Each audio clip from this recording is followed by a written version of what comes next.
My name is Dr. Stephen Melek, and we're discussing the effects of cryosurgery and cryogenics on nerves.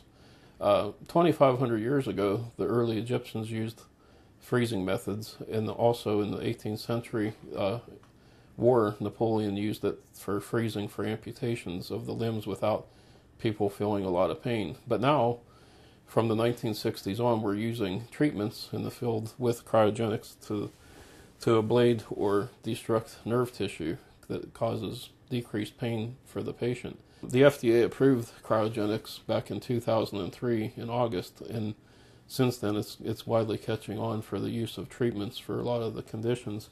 A lot of the advantages of the procedure are, for one thing, eliminates the need for hospitalization, is cost effective. The patients can walk on their feet immediately without using crutches or any type of assistive device.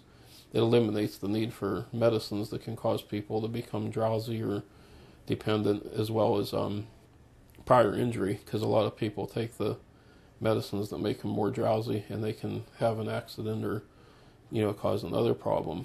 And also a lot of people can't take medications because of their stomach acids or levels of acidity causing other ulcers. The cryoanesthesia seems to last for 3 to 4 years and sometimes a little longer for each patient. It's also repeatable, and at the same token, a lot of the patients don't require stitches. The care is very simple, where it requires the use of a Band-Aid and antibiotic cream, as well as just semi weight bearing where they can walk on their foot, but they don't have to use full extent non-weight bearing. And then at the same token, they don't have to have times where they lift heavy objects for 3 or 4 days. But otherwise, the healing part is pretty minimally invasive, and the procedure's not real aggressive for the patient as well.